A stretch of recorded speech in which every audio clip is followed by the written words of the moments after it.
How did it feel to upheave the world? You know, the funny thing about this line in particular is that was more or less the exact question I found myself asking the Big N back in September of last year, when they very casually decided to drop the reveal trailer for the next Fire Emblem series installment. A part of me almost wishes that I had been recording my reaction at the time, because the second the Divine Sovereign walked on screen wearing those three primary colors, I felt like every neuron in my brain sort of activated like a Cold War sleeper agent, and it's honestly just been an uphill battle to contain that excitement since then. The simple fact that Nintendo would proceed to go radio silent post-reveal for the next 9 months is unfortunately really funny to me and very on brand for them. Thankfully, we finally have what I would very happily consider to be enough content to start piecing together what Fortune's Weave's story might be, how its characters are going to be impacting the narrative at large, and perhaps even finally establish where it's going to fall in the Three Houses universe and timeline. While this is technically my first YouTube video that I'm publishing to this channel, it ended up being way longer than I anticipated it to be, so for the sake of keeping the introduction short, all you really need to know is that my name is Hale, this is iCast Dramaturgy, and Fire Emblem Three Houses is my favorite game of all time. I have played through all 4 routes of Three Houses multiple times on all of the different difficulty settings, both with and without the Cindered Shadows DLC and New Game Plus content on. I have dragged myself through all 6 trenches, all 6 possible endings for Three Hopes multiple times. I have read cover to cover through every concept art book, every official Nintendo Dream and Nintendo Everything interview. I have data mined game logs, I have master docs, spreadsheets, a Three Houses themed tabletop RPG that I've been building from the ground up and chipping away at over the last 2 years. I fear that it has always been and will always be that serious to me.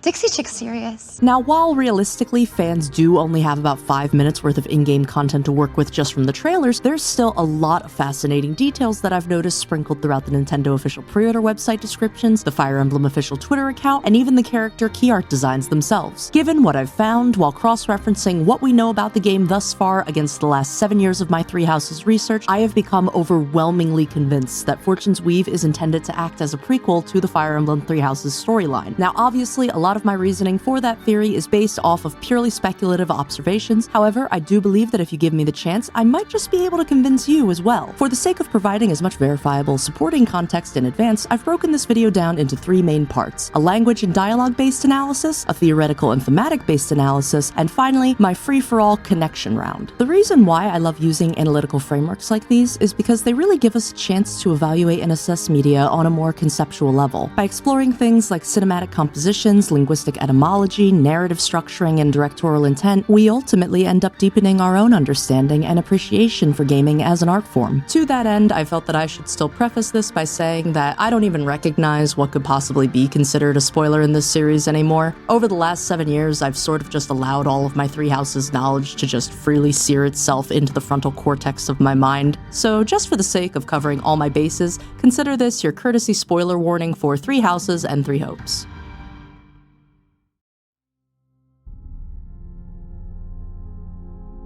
Part 1. Language and Dialogue. Since the debut of Fortune Weave's first trailer, which aired during Nintendo's September Direct of last year, one of the key story components that's been repeatedly emphasized to viewers is the premise of the Heroic Games, a gladiatorial-style tournament hosted in Dagcian, the capital city of the Dagdan Empire. Matthew Mercer, who later refers to himself as the Divine Sovereign, calls for the warriors present to draw upon their strength and vows to those who stand upon the final stage that he shall grant whatever wish they may desire. Off the bat, it would certainly seem like we have a lot to work with in terms of the general setting and contender motivations. However, you have to remember that since we're working off of a pre-established world, that every spoken and written word has the potential to accidentally reveal timeline-relevant plot points prior to the game's release. This is part of the reason why I believe that Nintendo and Intelligence Systems are both deliberately marketing Fortune's Weave the way that they are, because the end goal here is to subvert everyone's expectations and show fans just how much of this world's history was completely erased and lost to time. Now, how exactly could I be so sure about something like that?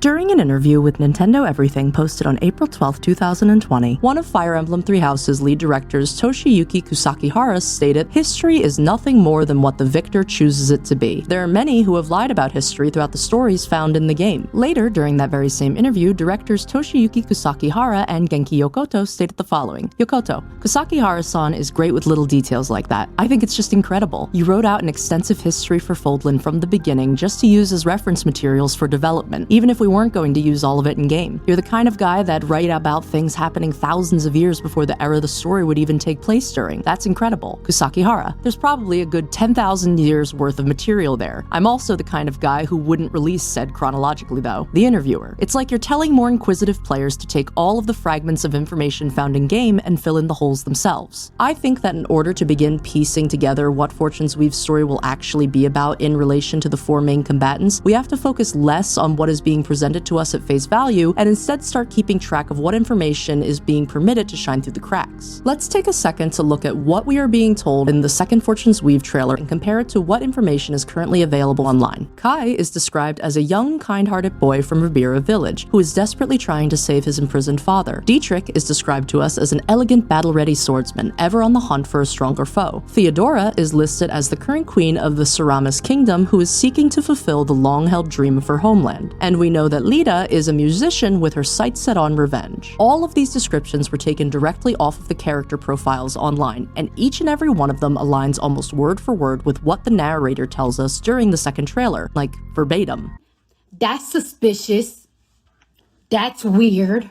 These descriptions come across almost as intentionally repetitive. Why might that be? Let's take this a step further and take each individual combatant's descriptions that we just discussed and compare those to their dialogue from the first trailer. "I only want to fight so I can save my father's life." Now, while Kai certainly appears to be the most straightforward out of the four combatants, the use of the word "only" here is very interesting to me because I feel like it's implying that this tournament is truly a last resort for him. He was described to us as being a kind-hearted individual, so I'm sure he doesn't really derive any sort of enjoyment out of all of this fighting. He does also, however, have blue hair and wants to desperately save his dad, so unfortunately that makes him ideal cannon fodder for the Fire Emblem "your parent is gonna die in front of you for plot development reasons" curse. While I was initially ready to make a case that the sigil Kai draws forth is very similar to the crest of Timinos, I'm actually beginning to suspect this is not a crest at all, specifically because later in the second trailer we can see here that in using his powers, Kai's eyes change color. And not just any color, they specifically turn red. You know who else? Save that thought for part 2. Sorry, you're gonna hear me say that a lot. Let's keep going and take a look at Theodora next. "What I seek is a great strength, an unyielding strength for any foe, sheer strength to uphold the faith I hold dear. Above all, I need the strength to lead my people. Strength enough for a queen!" The form of strength that can allow her to, quote, "uphold the faith I hold dear." The faith she holds dear. So in addition to what she may view as a responsibility or a duty to her people, there is also this personal element of her faith that is affecting her decision. Aside from those things, and the fact that I'm absolutely going to be starting my roots off with hers, there's not much else we can really work with outright. Dietrich and Lita are the two combatants that I want to draw the most attention to in this segment, specifically Dietrich because I think his dialogue is the clearest example of how these contradictions are being presented to us, but let's start with Lita. "There's a man I hate so much that simply killing him will not satisfy me. For that reason, I refuse to die." Simply killing him is not enough to satisfy her, which, by the way, so real, sis. While she does make mention of choking the life out of someone named Lechner in the second trailer, I'm gonna hold off on saying that this is the actual name of her target for two reasons. One, if killing this guy is supposedly not enough to satiate her desire for revenge, I don't think the person that she is actually after would be easy enough for her to get her hands on simply by waiting around for him to drop his guard a little bit. Secondly, if this guy that she is after is either difficult enough to reach that she would need to enter the games in order to wish for something worse than death upon him, or better yet, if he is competing in the games themselves, she probably will want an audience there to witness his undoing. She is a performer after all. Wouldn't you want to make a spectacle out of something like this? Sorry, honestly, that was probably more of a part 2 thought, but I can't get over how intense this character sprite of her is. I hope they let her go apeshit. I'll be cheering her on the entire way. Good for her. Now let's tackle Dietrich. Dietrich is positioned to us as someone who is ever on the hunt for a stronger foe. Similarly to what I pointed out with Kai, one word in particular is catching my attention: ever. The word ever would typically imply that there is a never-ending element to this hunt, right? Ever usually is used in reference to something going on and on continuously. I don't think this is the case at all for Dietrich, though. You may recall in Three Houses that Yuritsa's alternate personality, the Death Knight, would often refuse to engage in combat with opponents he deemed unworthy or weak. In Yuritsa's support conversations with Byleth and Mercedes, he reveals that the only reason that the Death Knight's bloodlust does not wholly consume him is because the Flame Emperor has provided him with ample opportunities to treat their enemies like hunting grounds. Now, that call for bloodshed is otherwise described by Yuritsa as being unbearable, an ever-present condition that he must consistently fight against in order to keep it in check. Now, with that information in mind, take a listen to what Dietrich says in the first trailer. It is imperative that I face it again. I must cull it with this blade. It. This is not a never-ending quest for Dietrich. In these two sentences alone, he reveals to us that there is already some sort of end goal in his mind, a purpose that is driving him forward. And whatever that goal may be, revolves around killing something or someone that he has faced before. And he needs this specific blade to do it. We know without question that Dietrich is wielding a hero's relic, and that he will be participating in the heroic games. In the Three Houses universe, the term heroes is a very intentionally misleading word. In the context of how it is used in-game, we the player learn that the historical records regarding the War of Heroes and the heroes' relics themselves are all massive fabrications that have been forged and upheld by the Church of Seiros in an ongoing effort to prevent Fodlan's people from ever turning against the Nabateans again. This premise of redefining in-world connotations is something the writers play with frequently, especially when it comes to matters involving Sothis. While the Church of Seiros may go out of its way to present the goddess as being a divine force, something we may initially liken to heavenly principles, the primary cast of characters tied to Sothis beyond her children all share etymological tiebacks to the demonic spirits featured in the Ars Goetia section of The Lesser King of Solomon, a 17th century grimoire that cataloged the 72 infernal entities bound to King Solomon. Thanks to the Cindered Shadows DLC, we know that Citri, Byleth's mother, was Rhea's 12th attempt at creating a vessel capable of reawakening Sothis' spirit. This fittingly ties in with Citri's placement in the Ars Goetia as the 12th demon listed, known as the Great Prince of Hell. Byleth, the 13th demon mentioned in the Ars Goetia, was considered a mighty and terrible king of hell. However, the Byleth we know and love from Three Houses and Three Hopes canonically enjoys things like helping people, listening to people, and being trusted by her allies. While her moniker in the series is the Ashen Demon, I see these tie-ins with historical demonology as clever contrasts that help emphasize the game's focus on challenging what is being presented as truth. Listen carefully to the second trailer's opening line. This is the Dagdan Empire, a prosperous land ruled by the gods. Immediately, a bunch of things are standing out to me. First is the mention of the Dagdan Empire. Not once in the entirety of Three Houses or Three Hopes does a character make mention of the Dagdan Empire. They simply refer to the continent as Dagda. The only character that we know of that has an actual tie to Dagda in the series is Shamir, and outside of the occasional support prompt from other PCs who are inquiring about Dagda's culture, Shamir is not really the most forthcoming pillar of insight when it comes to divulging information about her homeland. Save for her sea support with Happy in Three Hopes, where she very casually makes mention of how the pagan altar you've been praying to down in the abyss is actually a Dagdan deity for the god of fate. What?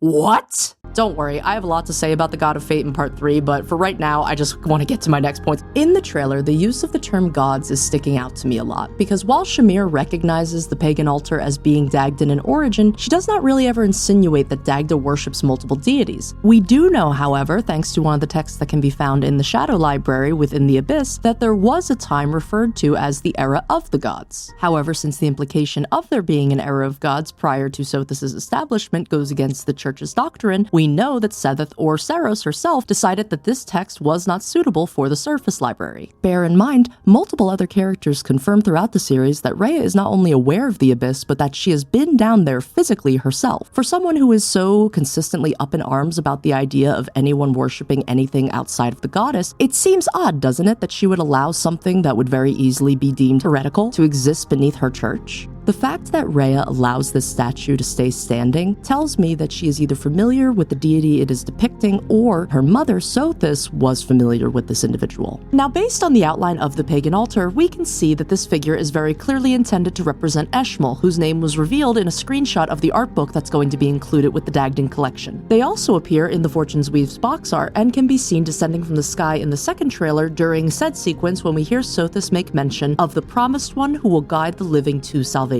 Remember earlier when I mentioned that the word heroic was very intentionally misleading in Three Houses? I want to try and use that same line of thinking here in order to reframe what we are hearing in comparison to what we are seeing play out on screen, because I don't think Sothis is actually referring to Eshmol as the promised one. Rather, I think she is speaking to Eshmol and referring to one of our four main combatants as the promised one. Eshmol's positioning on the box art and the simple fact that they have male and female alternates means that they are likely going to serve as the main player character for us. Where in Three Houses and Three Hopes, we took on more of a vessel-like role for these otherworldly beings, it seems like Fortune's Weave is going to flip this structure on its head and instead have us serving as the individual who is granting power onto another. That's how I see it going down.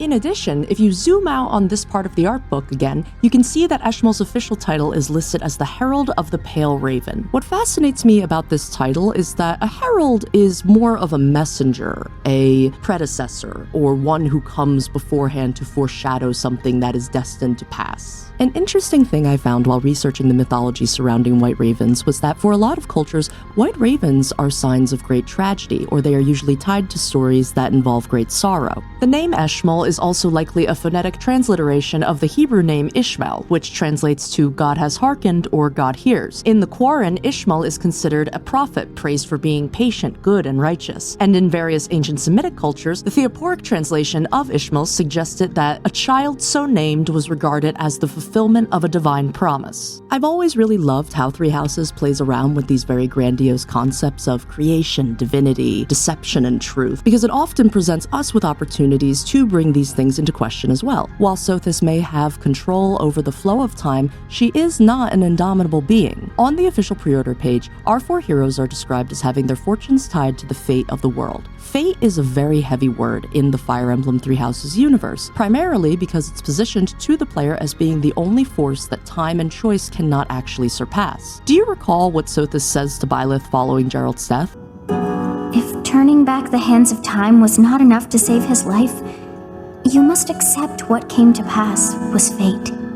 This was one of the most harrowing lines in Three Houses for me, because up until this point, Divine Pulse was inarguably treated as something wholly unstoppable. While the roots themselves are linear in structure because they lead to one of four predetermined endings, there is still this uniquely humbling element to having Sothis, a being who is capable of seeing both sides of time, relay the fact that even with that incomprehensible power, some destinies simply cannot be changed, because there is no surpassing fate. It is the only known force in this world that is capable of bypassing her will. And what does Shamir refer to the pagan altar as? The Dagden god of fate. But what is a god in truth? I think that's the question being asked here. Because if a god does not necessarily need to be immortal or all-powerful or all-knowing in this world, what really makes them a god at all? If Eshmol is anything like Byleth, perhaps there will be a similar sort of dramatic irony to their title and its meaning. Maybe the one who was intended to represent a tragic inevitability will be the only one in the end capable of changing destiny.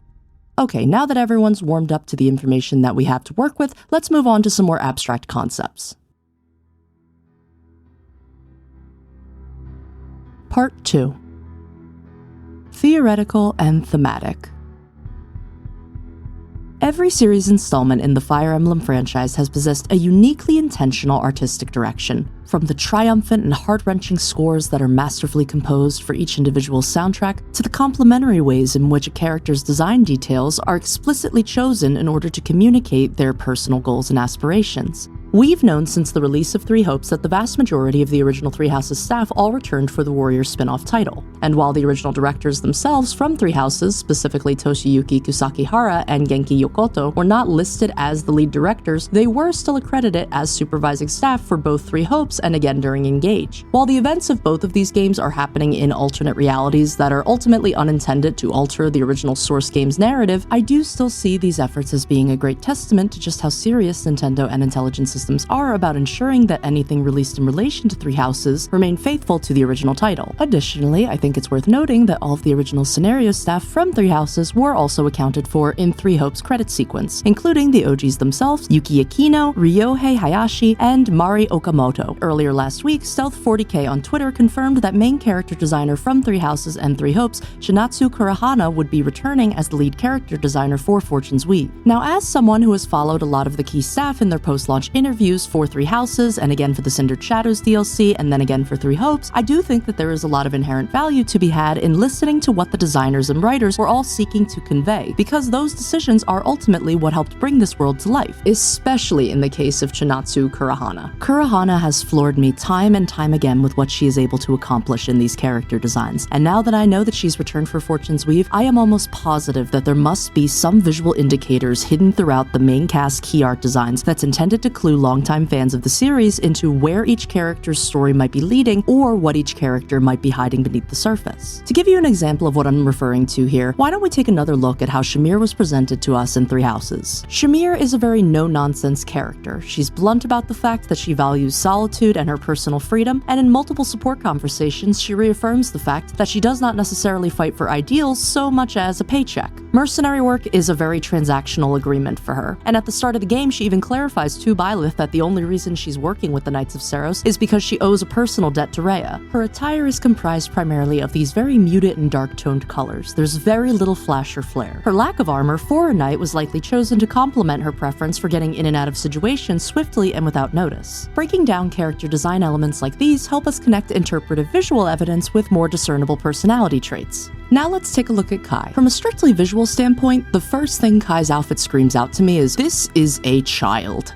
This is a kiddo. Take a look at the loose quality of his outfit in comparison to Lita, whose outfit appears more intended to accentuate the flow of her movements, similarly to the performance outfits we've seen in the past Fire Emblem games. In contrast, Kai's reminds me more of a casual sort of comfort, the sort of thing someone haphazardly throws on because they're rushing out the door, something that they still have room to grow into. While there are these elements of reddish-orange armor peeking through his apparel, I feel like the contrasting points of focus between the vibrant yellow of his eyes and the jade green of his dagger and the black and white arrows in the middle of his necktie are all clever little ways of showing us that Kai is going to be the sort of person who acts without thinking first. The kind of good-meaning kid that sticks with whatever the fastest and most convenient thing is because there's a million other things he wants to do before the day is done. It strikes me a little bit more as a lighthearted, starry-eyed boy who doesn't really concern himself with things like color coordination because he's already decided that he needs to rush headfirst into lending a helping hand to others. That sort of bold emphasis on his youthful joviality makes me feel like his earnest and eager desire to do good is what's going to be tested the most by this world. Now, since I mentioned her already, let's take a look at Lita next. In contrast to Kai, every element of her appearance screams forethought. Like, this is the sort of woman who would absolutely hold a tailor at Hex Point and tell her if the shade of emerald you use in this outfit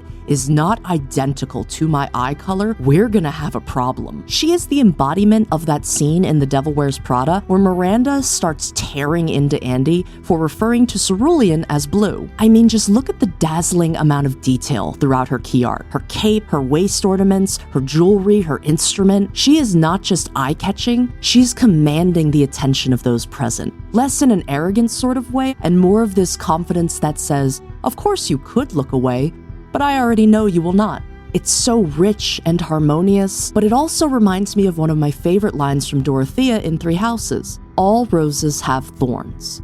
Why don't we take a closer look at the accents lining Lita's instrument, which is positioned directly in front of her portrait. Lita is a musician, so it should go without saying that her instrument is probably intended to act as an extension of herself, her true self. Where all the other details on her person are sort of rounded out and softened, the gold details lining her violin are all very sharp. They're very harsh and jagged. They're very reminiscent of thorns. Are they still very stunning to behold? Of course they are. However, while it's clear that there is no shortage of blindingly colorful outfits among her and the rest of the Skittle Squad, I do think that Lita's instrument is positioned the way it is here because that design is what Lita's outward appearance is working to conceal. Now, if you want to talk about someone whose intention is to intimidate, Theodora's outfit has more than enough aura to spare. Her attire does not leave anything up to the imagination. There is no room for doubt. This is an aggressively proud statement that tells onlookers that there is no question when it comes to her authority or her status. Every inch of her is weighed in gold. Her armor is golden, her jewelry is golden, the tip of her weapon and the sigil on the back of her cloak are both golden. Whatever the fuck these things are supposed to be are also golden. What's catching my eye though is the only visible bit of white coloration that we can see on her person comes from what looks to be wrappings or bandages of some kind that are covering the entirety of her right arm. Even then, it's as if she couldn't stand the sight of a color that wasn't red, black, or gold because she goes to the trouble of covering those bandages with red fabric.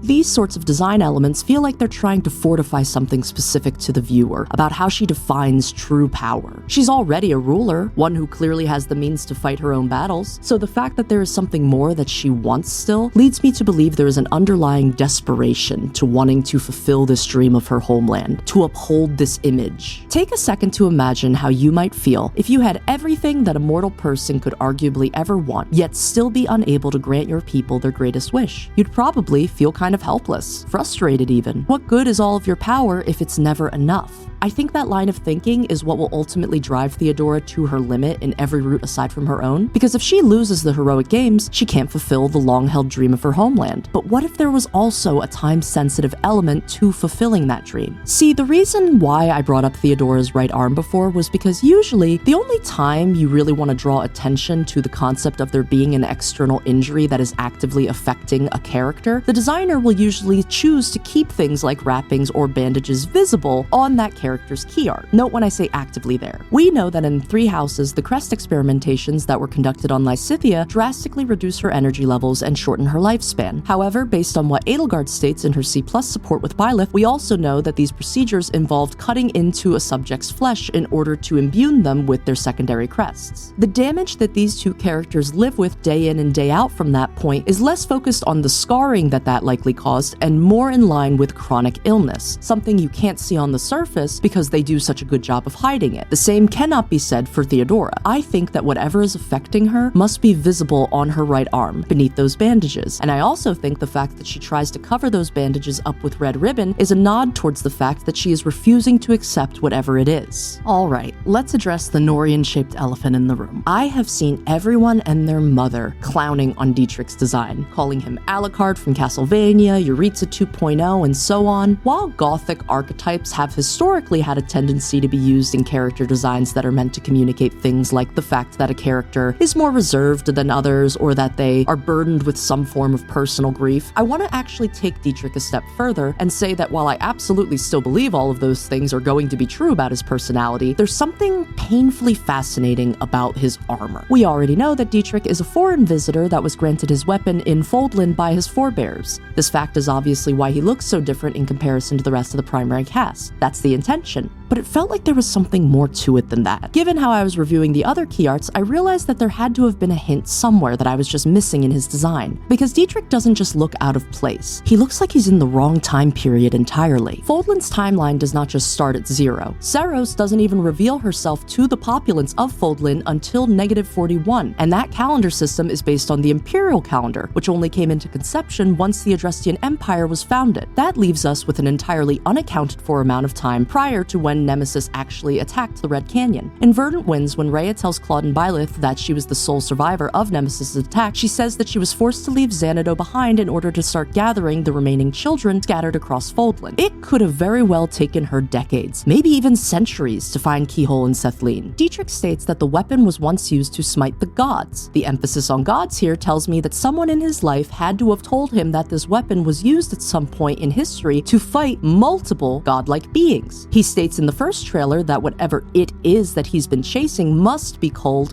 with this blade in particular. Who would have knowledge of such things at this point in time? If this timeline were intended to follow the events of 3 Houses, then the use of the term gods plural would not make any sense, because by the time that Rhea establishes the Church of Seros, she goes to great lengths to state that there is only one true god, and that is Sothis. Foldland as a whole does not recognize multiple deities. Furthermore, let's take a closer look at the blade Dietrich is wielding in his key art. In 3 Houses, we're explicitly told in-game that Heroes' Relics cannot function without a creststone present. When it's revealed that Byleth can use the Sword of the Creator, everyone starts losing their mind and saying things like that should absolutely not be possible because there is no visible creststone that they can see her using with the relic. If you don't have a creststone and a corresponding crest, all you're really wielding is just bones. This is a skeleton! This is bones! The only other time we are told of there being a crest stone with more than one corresponding hero's relic is in Three Hopes. This is a hero's relic with connections to the crest of Sharon, and it's described specifically as being the sister relic to Catherine's Thunderbrand. What's even crazier than that is I just completely lied to you right now. There was one singular other crest that was mentioned to have one additional relic connected to it. Can you take a wild guess as to whose crest it was? That's right, it was Lamine. Realistically, Sharon's crest needed an alternative relic for Three Hopes because otherwise it would have meant that Lysithea was like the only crest bearer in the entire game with no corresponding relic to wield, and hasn't she suffered enough? The same though cannot be said about the Raphael gem. The Raphael gem, which is connected to the crest of Lamine, is very much an item that still exists within Three Hopes timeline. You can acquire it very easily in the early game. However, unlike Thunderbrand, which is already connected at the hip to Catherine as her signature weapon, the only way you can actually obtain the Eker Scroll, Lamine's secondary relic in Three Hopes, is if you S-rank clear the second to last main mission in Azure Gleam. That feels like a very particular condition to attach to something, especially when you consider the fact that all the other heroes' relics in Three Hopes are obtainable well before the endgame. It feels like someone wants you to ask why that may be, as if they're preemptively nudging you to take a closer look at it. Upon rereading the tome's description, I noticed that there was a very obvious lack of the word sister, as it was not present here like how it had been for the crest of Sharon's secondary relic. So I decided to take a closer look at both the Eker Scroll's official concept art and then went on to compare it to the Raphael gem from Three Houses. This is also around the point in my research where I popped off so hard I gave myself a head rush and had to lie down on the ground for a few minutes, because the Raphael gem is not a relic weapon. It's all that's left of one. I want you to look very carefully at the coloration of the materials surrounding the creststone here. That's absolutely the fragmented bone that we're used to seeing attached to the hero's relics, but the rest of it is inlaid and surrounded with red accents, shiny gold detailing, and these vibrant blue gemstones. You know, it's actually really funny. If I didn't know any better, I'd think that this relic design looks an awful lot like... Where's the Divine Sovereign? Out of the 10 elites that fought with Nemesis in the War of Heroes, only one ever established a bloodline in the Adrestian Empire, Lamine. Do you know what resides in Adrestia's territory? Xanadu, the Red Canyon. What if I told you that the reason the Sovereign is being depicted wearing red, gold, and blue is not just because the designers wanted to throw in a playful callback to the Three Lords, but rather that these colors are intended to reveal to the player that the Sovereign not only hails from Foldland, but that he was also the catalyst that sets off all of the different chain of events that lead Foldland to the state we find it in by the start of Three Houses. I'm sure earlier when I brought up how infuriatingly futuristic Dietrich's attire was, a lot of people probably thought I was going to immediately follow up with connecting him to those who slither in the dark or the Argathans. And if you're wondering why I waited until now to follow up on that point, it's specifically because of this. I've spoken a lot about how important the positioning for certain elements are in a key portrait of a character. In Lida's case, I mentioned how her violin was fixated in front of her and how that naturally drew the eye to it. In Kai's case, it would be the gemstone that's embedded in his hand. The human eye is naturally drawn towards things that are either in a middle placement or a forward placement. That's just the centering effect. Dietrich has this reoccurring pattern on his armor, these 3 dots right here. They're found on the center of his chest, on the back of his armor, and while it's easy to miss, it is also on his rightmost shoulder blade. I looked everywhere for any signs of these 3 dots. It felt like it was one of those little things again, those things that are easy enough to glance over, but upon closer inspection, you realize that it's meant to represent something that is key to his character. If the hero's relic was meant to be his primary focal point, it wouldn't be so far back. I genuinely mean it when I say I spent an hour combing through every bit of evidence I had on hand, trying to find this pattern. The vindication I felt when I realized I did see this pattern before. Right there. That's not a shadow. That is the exact same mark on the Divine Sovereign's throat. The exact same pattern on Dietrich's armor. The symbol of their intertwined fates. Dietrich knows that his blade is capable of killing gods. I think that the reason Dietrich traveled all the way here from Foldland was because someone either accidentally told him about the Divine Sovereign, or he discovered the Sovereign's existence and realized who he actually was. I don't think that he started this little conquest, pun intended, with the permission of the Argathans though. In fact, I don't think he plans to work with them in any capacity capacity. He may have accepted the armor that they gave to him, but in this sequence right here from the first trailer, we can see that he's battling someone wielding a literal gun with a fucking holster and everything. That is so out of era, and it is definitely not taking place in the Colosseum because the background doesn't match the walls we see featured throughout the other fight sequences. I specifically think that whoever this woman is that he's fighting is trying to stop him from interfering with something that the Argothans have been planning for a very long time, something that's about to be set into motion. Could that be the reason as to why the Sovereign is hosting the heroic games in the first place? The fact that the prize is him granting a wish, and that alone seems to be enough to get the Queen of the Ceramus Kingdom to travel this far out, leads me to believe that there has to be a level of legitimacy to what he's promising. But what would he really stand to gain out of any of this? If this was a charitable urge he was looking to scratch, he could very well just go out onto the streets and grant the wishes of the capital citizens. But for some reason, he is intentionally seeking brave and powerful individuals. Heroes. The sort of people who might stand with him if they thought they were fighting for a just cause. That sounds awfully familiar, doesn't it? Earlier in this section, I briefly mentioned that Seros revealed herself to the people of Fodlan back in -41. Do you want to know what she was doing in Enbar during that time, though? She was performing miracles for them, granting their wishes. Originally, when I was writing the script out for this section, I thought about making a joke about how funny it would be to imagine that there was just another Nabatean on a completely different continent doing the exact same thing that Seros did. But then I realized, what if Seros wasn't the first to try? What if she got this idea of playing the role of a prophet from someone else? There is one tremendously important question that has never once been answered in Three Houses, Three Hopes, Engage, or the Heroes mobile game. How exactly was Nemesis able to find Sothis' holy tomb? In the Silver Snow route, Rhea implies that the holy tomb was always intended to remain a secret, because when Sothis entered her long slumber, no one knew how long it was going to take for her to awaken again. The surviving Argothans fled underground though, so how would they have known where to direct Nemesis' blade? The only people who should have known where to find her would have been her children. That information would have had to have come from a Nabatean. I think that is the root of all of this. Why the Divine Sovereign is hosting the heroic games and trying so desperately to amass as many powerful allies as he possibly can, because he is terrified of his past catching up with him. What he truly fears is not death, it's judgment. Oh, and would you look at that, Judgment is the major arcana alignment of the Crest of Lamine. Quick author's note here, I realized while editing part 3 that my video was starting to cross the 1 hour threshold, which was really pushing my self-imposed time limit for this debut, so I'm gonna go ahead and release part 1 and part 2 for right now, and I'll follow up with the final continuation and the additional bonus content once I actually have the time to trim it down a bit more. To make up for that though, here's a quick sneak peek of the discussion points for part 3.